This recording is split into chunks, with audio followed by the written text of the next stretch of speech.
Fue el hombre más rico del planeta y murió completamente solo. Un refugiado sin patria que doblaba presidentes, que compraba islas y mujeres legendarias y que terminó pagando el precio que el dinero no podía cubrir. ¿Qué destruyó a Aristóteles Onassis? Hoy lo descubrirás. Porque su historia no es la de un millonario excéntrico. Es la caída brutal de un hombre que lo tuvo todo: poder, lujo, amantes, enemigos y tragedias que lo arrastraron hasta el vacío. Detrás de cada contrato, una traición. Detrás de cada amor, una herida. Y detrás de cada triunfo, la semilla de su ruina. Desde la pasión prohibida con María Callas hasta el matrimonio con Jackie Kennedy, desde pactos secretos con gobiernos hasta la muerte que partió a su familia. Todo fue un dominó que se derrumbó frente a los ojos del mundo. Y la pregunta que no podrá soltar es esta: ¿cómo alguien que lo conquistó todo terminó pagando el precio más alto, morir en soledad?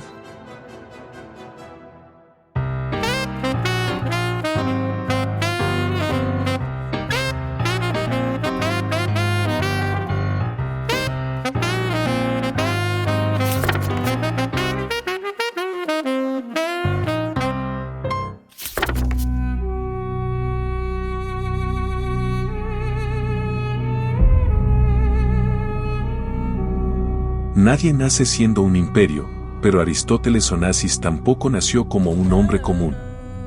El 20 de enero de 1906 en Esmirna, una ciudad próspera del Mediterráneo, llegaba al mundo un niño que parecía destinado a todo, menos a la mediocridad. Esmirna era un cruce entre Oriente y Occidente, bulevares con tranvías modernos, mansiones de comerciantes europeos y barrios griegos vibrantes que convivían con diplomáticos, banqueros y aventureros. Entre los aromas del tabaco y las especias orientales, creció Aristóteles Sócrates Onassis. Su padre Sócrates Onassis dominaba el negocio del tabaco con exportaciones a Francia e Inglaterra. Su madre Penélope Dolo provenía de otra familia influyente. Criado entre criados, tertulias con cónsules y cenas con vajilla de plata, Aristóteles y su hermana Artemisa parecían herederos de un futuro seguro. Pero la historia decidió otra cosa. En 1922, la guerra greco-turca terminó en tragedia. El ejército turco entró en Esmirna y el 13 de septiembre, la ciudad ardió en un infierno de llamas. Más de 100.000 griegos y armenios fueron masacrados o desaparecieron en lo que muchos historiadores describen como una de las limpiezas étnicas más atroces del siglo XX. Los Onassis lo perdieron todo: barcos, almacenes, fortuna, reputación. Y en el puerto, barcos extranjeros observaban el horror sin mover un dedo. Familias enteras se lanzaban al mar con sus hijos en brazos, buscando una salvación imposible. De aquel lujo no quedó nada. Solo cenizas. A los 16 años, Aristóteles se despidió de sus padres con una promesa silenciosa: nunca más volver a ser pobre. Con apenas $60 cosidos en el dobladillo de su pantalón y un pasaporte de apátrida en la mano, embarcó rumbo a Sudamérica. Era un huérfano del fuego, pero también un sobreviviente que acababa de forjar su primera arma, la ambición. En los bolsillos llevaba $60 cosidos y en la mano un pasaporte Nansen, el documento creado para los apátridas por la Sociedad de Naciones.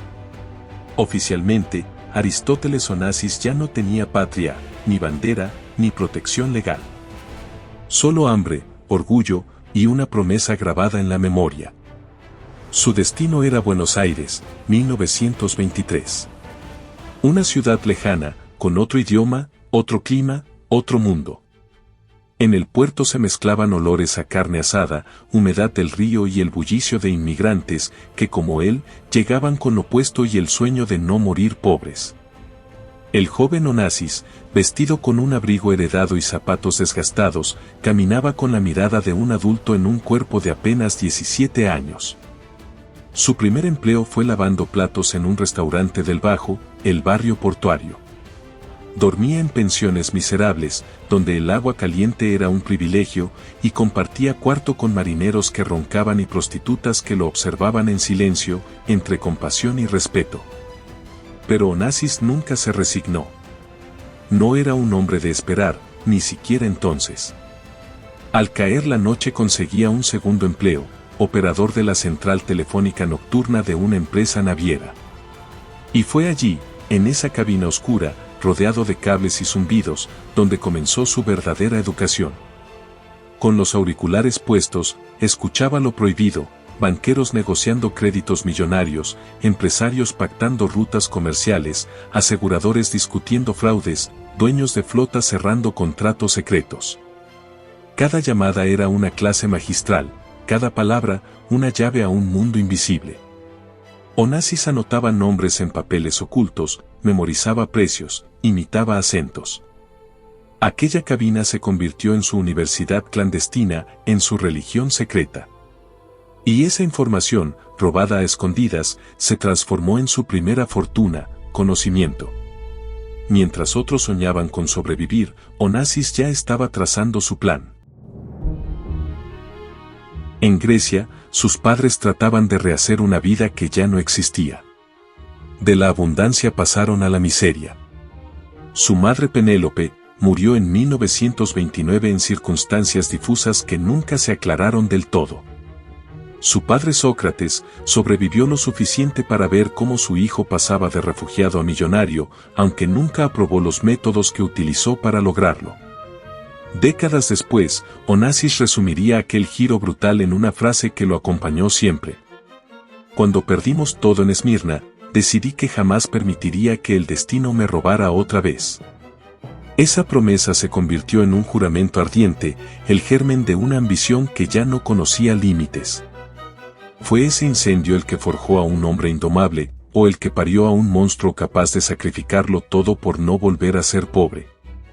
Lo cierto es que en menos de 10 años, aquel joven sin patria ni futuro, había dejado atrás los colchones compartidos y las pensiones miserables para sentarse en las mismas mesas que banqueros, ministros y magnates. Aún no era un hombre reconocido, pero estaba a punto de irrumpir en un juego reservado para unos pocos, un mundo donde un movimiento podía derrumbar fortunas, amantes o gobiernos enteros. ¿Puede una tragedia adolescente ser la chispa de un imperio? ¿Puede el exilio convertir a un huérfano en un depredador? La historia de Aristóteles Onassis apenas comenzaba.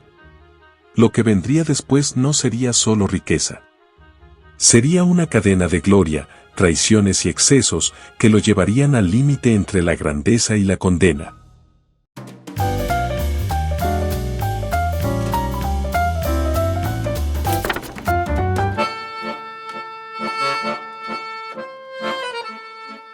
La mayoría de los inmigrantes en Buenos Aires soñaban con lo mismo: ahorrar para abrir una pequeña tienda, comprar un techo, asegurar pan para sus hijos. Pero Aristóteles Onassis no soñaba con sobrevivir. Soñaba con dominar. Apenas con 17 años, no buscaba estabilidad, sino dinero con otro aroma, dinero que oliera a poder, a respeto y a venganza. La experiencia en la cabina telefónica lo había endurecido. El adolescente que escuchaba en secreto a banqueros y empresarios ahora tenía su propia voz. Había memorizado las reglas del juego: quien mentía sin parpadear, quien se quebraba ante una pérdida, quien movía fichas con frialdad quirúrgica. Y empezó a imitar esas estrategias en silencio, como un actor que ensaya antes del estreno. Pero había un muro infranqueable: la pobreza. ¿Cómo romperlo en una ciudad donde los círculos de negocios estaban reservados para apellidos de abolengo? Onassis encontró la respuesta en algo tan cotidiano como el humo. En Buenos Aires todos fumaban, pero el mercado estaba dominado por el tabaco negro, áspero, fuerte, masculino. Onassis decidió ir en contra de la corriente. Importó tabaco rubio desde Turquía y lo transformó en un símbolo de lujo femenino. Lo empacó con elegancia, le inventó un origen prestigioso y creó una marca que no existía más que en su imaginación. El joven apátrida se disfrazó de empresario. Hablaba con tal seguridad que la mentira se convertía en realidad. Y a los 19 años ya tenía distribuidores, fábricas subcontratadas y sobre todo, un instinto comercial despiadado, el mismo que lo llevaría de las calles porteñas a los salones del poder. Su verdadera ventaja no estaba en el tabaco. Estaba en algo mucho más peligroso: no tenía escrúpulos. Onassis robó nombres de marcas europeas que aún no habían llegado a Sudamérica. Falsificó orígenes, manipuló impuestos y sobornó a quien hiciera falta para que sus cargamentos cruzaran las aduanas sin problemas. Y funcionó. Con apenas 25 años ya había ganado su primer $1.000.000. Pero no era un millón cualquiera. Ajustado a hoy, equivaldría a más de 18 millones. Lo más impactante no fue la cifra, sino el método. Ese dinero no nació de herencias ni de consejos familiares, sino de las cloacas del sistema, favores oscuros, corrupción discreta y una inteligencia callejera afinada como un bisturí. Mientras otros empresarios se formaban en universidades prestigiosas o heredaban fortunas limpias, Onassis se había educado en burdeles, en tabernas de puerto y en llamadas robadas desde una cabina oscura. Allí aprendió a detectar el miedo en una mirada, a leer la avaricia en un gesto y a usar la mentira como un arma de precisión quirúrgica. Con ese arsenal invisible comenzó a infiltrarse en los círculos sociales más exclusivos de Buenos Aires. No lo invitaron, él se abrió paso. Fingía ser heredero de una familia griega exiliada, un joven aristócrata marcado por la tragedia. Vestía trajes alquilados, zapatos lustrados hasta la última costura y adornaba sus conversaciones con inversiones inexistentes. Y lo sorprendente es que todos le creían. Porque hablaba como un millonario, caminaba como un millonario y empezaba a gastar como uno. El huérfano de Esmirna ya no era un refugiado. Era un impostor brillante que había encontrado su disfraz perfecto. Onassis empezó a aparecer donde no lo esperaban. Se dejaba ver en los clubes de remo, en cenas donde se hablaba más de París y Londres que de Buenos Aires. Seducía a mujeres de apellido interminable que apenas sabían de dónde había salido aquel griego de piel oscura y mirada de acero. Los hombres lo respetaban, pero siempre con un rastro de desconfianza. Las mujeres, con deseo. El negocio del tabaco funcionaba. Los bares porteños se llenaban con el humo rubio que él había impuesto como moda. Pero Onassis no se conformaba. Su ambición ya miraba más allá: el puerto, los mercantes, el petróleo. Pasaba horas observando barcos que zarpaban cargados de mercancías. Leía sobre rutas navieras, calculaba márgenes, preguntaba a capitanes sobre tasas de carga, incluso fingió ser un marinero para recorrer las entrañas de un buque. No quería navegar. Quería poseer. Y allí nació la idea que lo cambiaría todo: no una empresa, sino un imperio flotante. Una flota tan poderosa que no dependiera de fronteras, ni de gobiernos, ni de impuestos. Una patria en movimiento, escrita en acero y petróleo. ¿Fue intuición brillante o información robada en sus años de espionaje telefónico? ¿Ambición sin límites o la cicatriz del incendio de Esmirna, recordándole que nunca más sería pobre? Lo cierto es que antes de cumplir los 30, Onassis ya no era el muchacho que fregaba platos en Buenos Aires. Era el hombre que empezaba a dibujar el mapa de su poder. Un mapa que muy pronto iba a abarcar océanos enteros. Y mientras todos celebraban al joven millonario del tabaco, él ya sabía la verdad: el tabaco era solo humo. El petróleo sería el fuego que lo elevaría a la cima del mundo. La pregunta es: ¿qué había visto en esos barcos, que el resto del mundo aún no? ¿Crees que ya lo viste todo? Si su primer millón nació de mentiras, espera a descubrir lo que haría con barcos fantasma, gobiernos enteros y hasta fugitivos nazis. La segunda mitad de esta historia no es sobre un millonario ambicioso, sino sobre un hombre que aprendió a flotar por encima de la ley. Y lo que estás a punto de escuchar es lo que muy pocos se atreven a contar.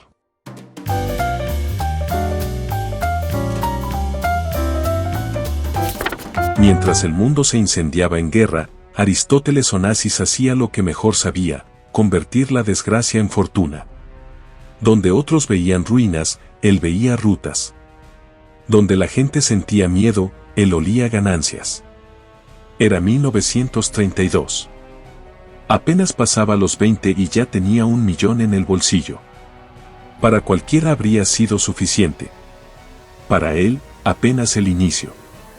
Entonces tomó la decisión que lo convertiría en leyenda, entrar en el negocio de los buques mercantes.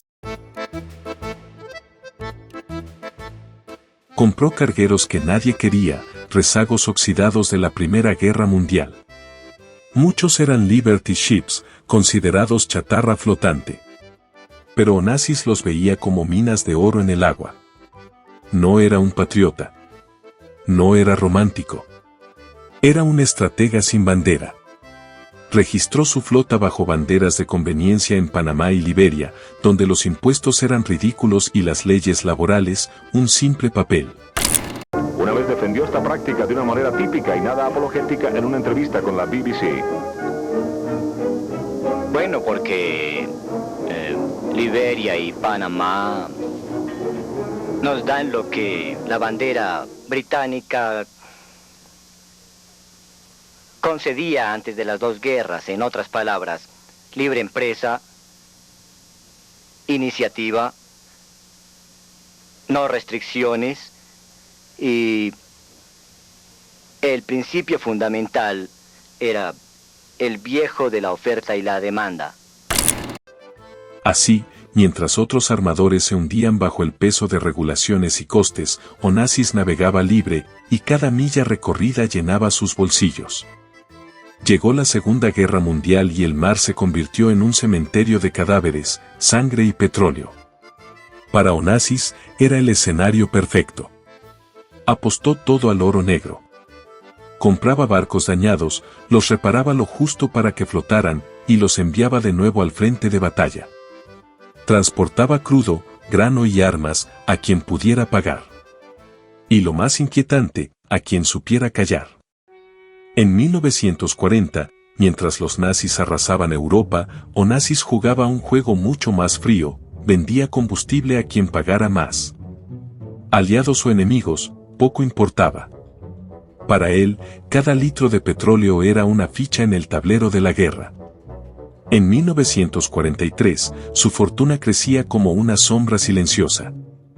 Alimentada por la guerra, pero invisible a los ojos de la ley. Era intocable. Pero con la victoria aliada en 1945, también llegaron las sospechas. Historias turbias comenzaron a circular, hasta 48.000 nazis y sus familias habrían escapado hacia Sudamérica en barcos fantasmas. Naves disfrazadas, documentos falsos, rutas bendecidas, según se dice, por la Cruz Roja y hasta por sectores del Vaticano. ¿Y quién estaba detrás de algunos de esos barcos? Los rumores nunca fueron confirmados, pero tampoco desaparecieron. El nombre de Aristóteles Onassis aparecía en las conversaciones más incómodas. Mientras los soldados desfilaban celebrando la derrota de Hitler, al otro lado del mapa se tejía otra victoria, la del silencio. Se hablaba de un pacto no escrito entre Onassis y Juan Domingo Perón, presidente de Argentina. Un intercambio en las sombras. El acuerdo era simple, favores logísticos a cambio de algo más poderoso que el dinero. Onassis habría recibido rutas libres de inspección, protección diplomática y contratos cerrados con la tinta del poder. Se decía que podía mover cargamentos enteros sin pasar por aduanas, desembarcar sin preguntas, negociar sin fronteras. El hombre que había empezado como refugiado ahora flotaba por encima de la ley, y tal vez, por encima de la verdad.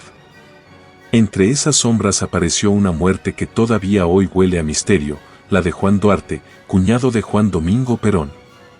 Oficialmente, un suicidio. Extraoficialmente, el eco de una guerra silenciosa por el control de los temidos fondos Bormann, capital nazi que según se decía, había viajado a bancos suizos protegido por manos invisibles. Nadie habló. Nadie se atrevió a preguntar. ¿Verdad, mentira, leyenda? Onassis jamás respondió. Y nadie se atrevió a señalarlo directamente. Lo cierto es que cuando el mundo emergía de las cenizas de la Segunda Guerra Mundial, Aristóteles Onassis ya no era un simple empresario del tabaco ni un joven inmigrante con hambre de poder. Se había transformado en un espectro del comercio global, invisible a los impuestos, inmune a la ley, admirado y temido a la vez. Algunos lo llamaban genio. Otros lo describían como un contrabandista de guante blanco, un mercader de sombras envuelto en trajes de seda. Mientras millones de familias lloraban a sus muertos, Onassis enterraba discretamente un pasado que jamás saldría a la luz. ¿Fue el petróleo lo que lo convirtió en millonario? ¿O los secretos de posguerra que nunca llegaron a los tribunales? La historia de Onassis flotaba sobre la frontera entre mito y verdad. Y en esa frontera, el poder no se mide en dinero, sino en silencio. Si todo esto te parece increíble, espera, la historia de Onassis no es la única que revela cómo las dinastías construyen imperios y pagan un precio oculto. Por eso preparé un dossier exclusivo sobre la familia Astor, una saga llena de lujos, secretos y tragedias, pero de la que casi nadie habla en YouTube.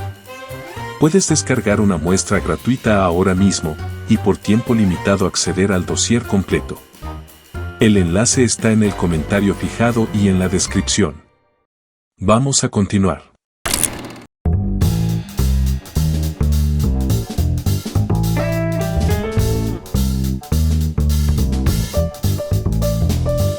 Diciembre de 1946. En la Catedral Ortodoxa Griega de la Santísima Trinidad, en Nueva York, no solo se celebraba una boda, se firmaba un pacto de poder. Aristóteles Onassis, de 40 años, tomaba por esposa a Athina Mary Libanos, apenas una adolescente de 17. Para el mundo, un cuento de hadas. Para Onassis, la llave maestra que abriría las puertas de una dinastía marítima. El padre de la novia, Stavros Libanos, uno de los magnates más respetados de Grecia, creía entregar a su hija en matrimonio. Sin saberlo, estaba cediendo acceso a flotas, puertos y contactos reservados solo para los reyes del mar. Entre los invitados, había un hombre que no sonreía, Stavros Niarchos. Rival acérrimo de Onassis, y muy pronto, su cuñado. Porque mientras Ari desposaba a Tina, Niarchos aseguraba la mano de Eugenia, la hermana mayor. Así, dos tiburones del mar quedaban atados por la misma sangre. Lo que empezó como un vínculo familiar se transformó en una guerra sin balas, competencia feroz por el yate más fastuoso, el petrolero más grande, la isla más exclusiva. Cada gesto era un desafío, cada adquisición, un golpe. Onassis, voraz y calculador, fundó el Olímpico Marítimo. En pocos años, su compañía expandió tentáculos por 5 continentes. Compraba barcos como si fueran fichas en un tablero, movía petróleo como si controlara las arterias del planeta. Pero el verdadero símbolo de su ambición no fue el petróleo. Fue algo mucho más polémico. En alta mar, comenzó a cazar gigantes. Gigantes de carne y hueso. Ballenas. A mediados de los años 50, Onassis se embarcó en uno de los negocios más oscuros y devastadores de su carrera, la caza industrial de ballenas en el Océano Antártico. Adquirió buques factoría equipados con radares y arpones explosivos.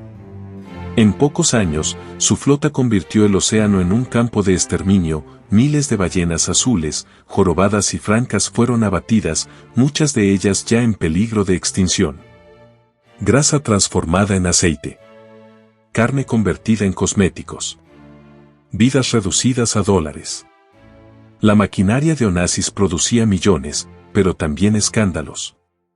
Noruega y el Reino Unido lo acusaron de violar tratados internacionales, y las protestas crecieron hasta que en 1956, Argentina revocó sus permisos. Cuando un periodista le preguntó si sentía culpa, Onassis soltó una frase que pasaría a la historia por su cinismo.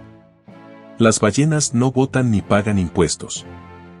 En 1950 había nacido Cristina, la única hija del matrimonio con Tina, consolidando hacia afuera la imagen de una familia perfecta. Pero las paredes de esa casa guardaban otra verdad, discusiones violentas, infidelidades públicas, reproches interminables.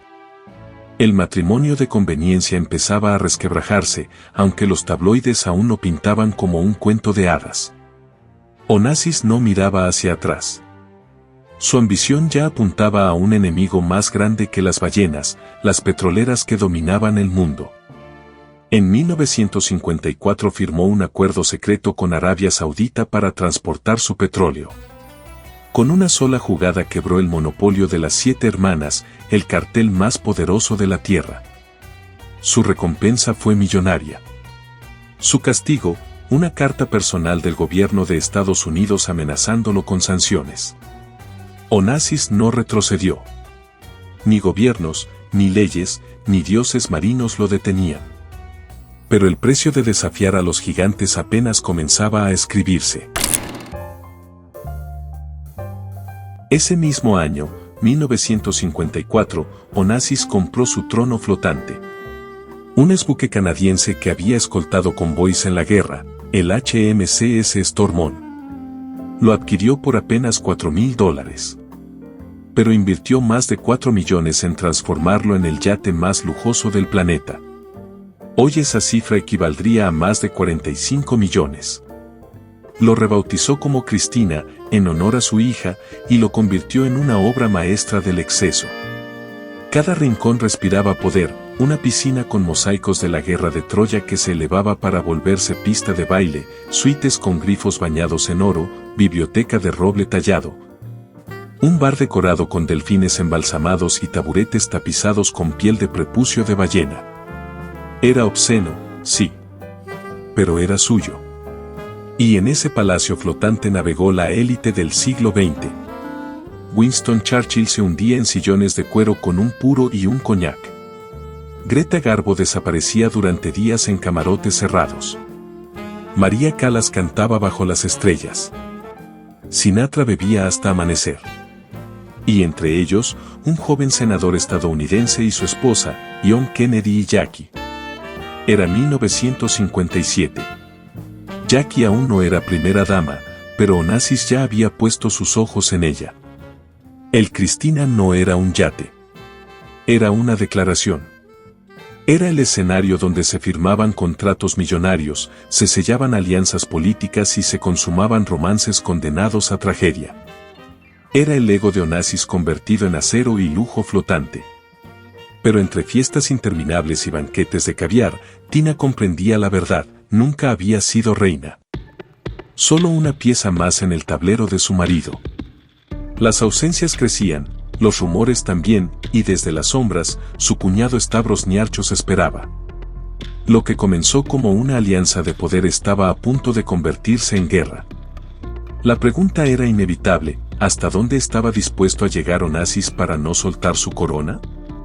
¿Crees que Onassis fue un visionario que rompió las reglas para cambiar el juego, o simplemente un depredador sin límites? Quiero leer tu opinión en los comentarios.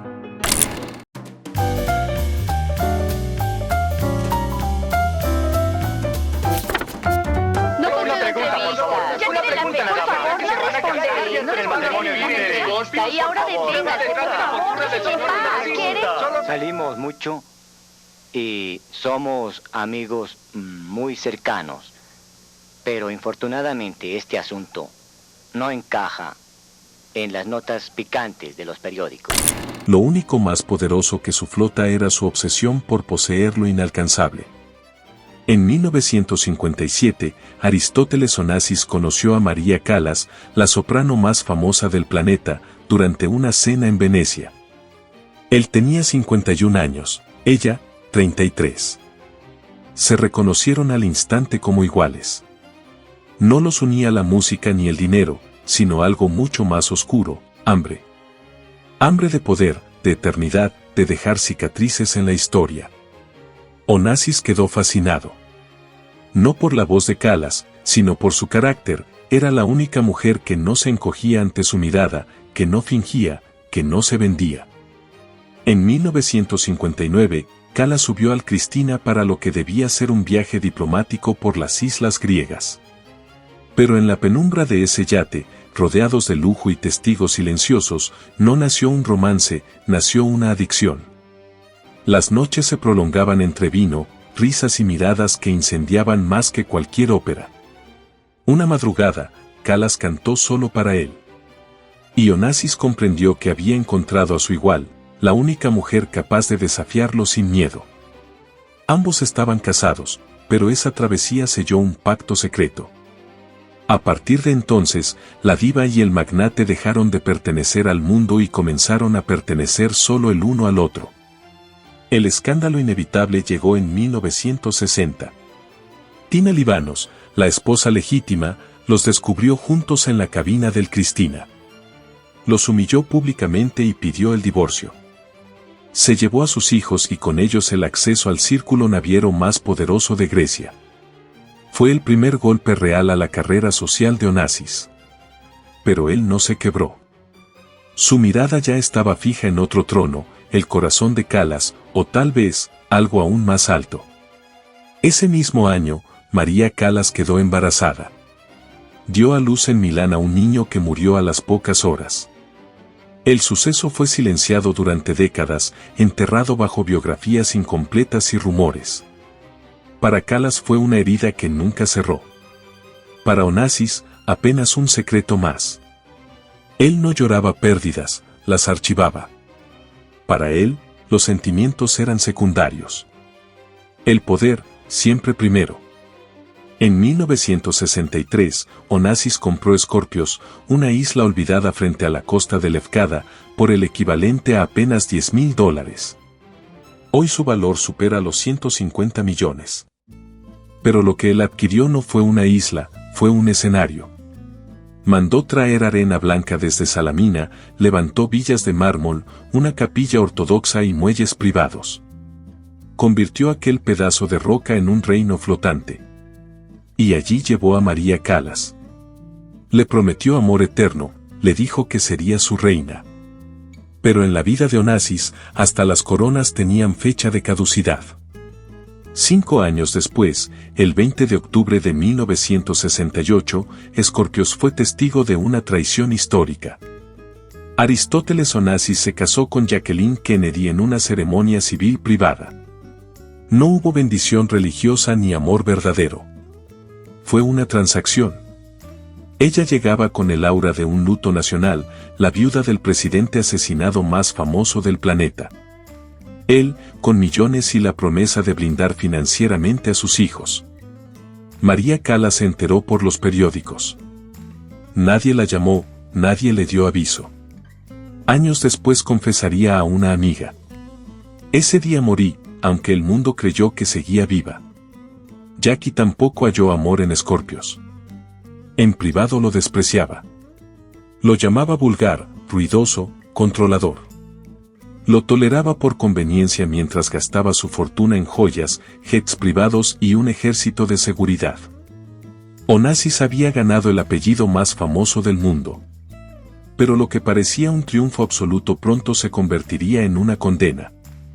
Onassis pronto comprendió que no había comprado una esposa. Había comprado una institución. Intentó anular el matrimonio con Jackie en más de una ocasión, pero las cláusulas eran un candado imposible de romper. En medio del desamor, buscó refugio donde siempre, en María Calas. Ella lo recibía. Nunca lo perdonó, pero tampoco pudo negarse. Era un círculo vicioso de pasión, heridas y dependencia. Y entonces, en 1973, llegó el golpe que lo quebró para siempre. Con los hijos hay muchos problemas, tristezas, pero también recompensas. Lo mismo es con el dinero. El 23 de enero, Alexander Onassis, su único hijo varón, su heredero, su espejo, sufrió un accidente aéreo en el aeropuerto de Ellinikon, en Atenas. Tenía apenas 24 años. Viajaba como copiloto en una avioneta Piaggio P-136L1, propiedad de la Aviación Olímpica, la filial privada que su propio padre había creado como parte del emporio aéreo de Olympic Airways. El impacto destrozó la aeronave. Alexander sobrevivió unos minutos más, pero murió en el hospital con un traumatismo craneal irreversible. Para el mundo fue un accidente. Para Aristóteles, fue un asesinato. Sospechó de todos, del piloto, de los mecánicos, de la torre de control, incluso de gobiernos enteros.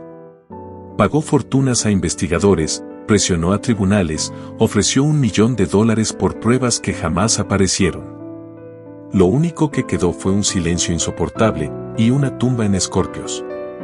Ese día, el estratega que había desafiado a gobiernos dejó de navegar. El magnate que doblaba presidentes y humillaba imperios se convirtió en lo que nunca quiso ser, un padre roto. Porque hay tormentas que ni el dinero ni el poder pueden calmar. ¿Puede un hombre que lo tuvo todo sobrevivir al único dolor que no se compra? ¿O fue Alexander la última víctima de una vida marcada por la ambición?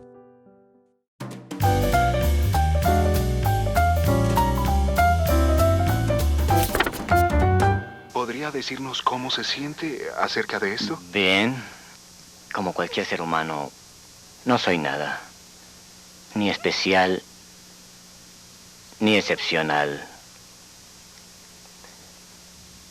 Como cualquier padre se sentiría, era un buen muchacho. Era un muchacho que prometía. Me pesan los días difíciles que vivimos. Millones en los bancos, nada en el corazón. En sus últimos años, Aristóteles Onassis ya no era el titán de los mares, sino un hombre solo, consumido por el arrepentimiento, la enfermedad y el vacío. Desde su mansión en París, su residencia de Atenas y finalmente una fría habitación del Hospital Americano de Neuilly-sur-Seine, repasaba mentalmente cada jugada de su vida. Como un ajedrecista que descubre demasiado tarde que la reina que eligió fue su peor movimiento. Su matrimonio con Jacqueline Kennedy fue, según sus propias palabras, el mayor error de su vida. En privado confesó a su abogado que se arrepentía profundamente. Compré un mito, y me salió más caro de lo que jamás imaginé. Jackie lo trataba como a un anciano ridículo con demasiado dinero. Se burlaba de su acento, de su colonia, de su ropa. Lo despreciaba en silencio mientras gastaba millones en Nueva York, lejos de Escorpios, lejos de él. Lo que al inicio había sido una transacción calculada, una ex primera dama a cambio de una fortuna, terminó convertido en una cadena de humillaciones. Onassis intentó romper el contrato en más de una ocasión, pero las cláusulas eran férreas, casi diabólicas. Estaba atrapado en su propio pacto. Y mientras su vida personal se desmoronaba, su cuerpo empezó a fallar. Fue diagnosticado con miastenia gravis, una enfermedad neuromuscular degenerativa que lo fue apagando lentamente. Primero perdió fuerza en las piernas, luego en las manos. Hasta que un día ni siquiera pudo sostener un vaso sin que le temblara. Postrado, rodeado de enfermeros y abogados, su única obsesión era revisar balances, cuentas y activos. Una y otra vez pedía informes de sus depósitos en 217 bancos, de sus más de 70 buques, de propiedades en Nueva York, Montecarlo, Atenas, París y Acapulco. El hombre que un día se juró no volver a ser pobre ahora nadaba en riqueza. Pero se estaba ahogando en soledad. Y lo peor aún estaba por llegar. Jackie Kennedy, su esposa contractual, no estuvo en sus últimos días. Viajaba por Europa y Estados Unidos. Su hija Cristina sí lo acompañó. Pero emocionalmente rota, atrapada en relaciones tóxicas y batallas con pastillas que ningún apellido podía curar. Onassis intuía que su herencia no sería un regalo, sino una condena. El 15 de marzo de 1975, Aristóteles Onassis murió en París, a los 69 años, por una infección pulmonar. Un comunicado breve y frío anunció la noticia. No hubo aplausos. No hubo despedidas solemnes. Jackie no estaba. Calas tampoco. Solo Cristina, una enfermera y un médico testigo de su último aliento. Fue enterrado días después en Escorpios, junto a su hijo Alexander, bajo una lápida austera. La misma isla que había comprado por apenas $10,000 y que hoy vale más de 150 millones. Jackie recibió $20,5 millones gracias al contrato blindado del matrimonio.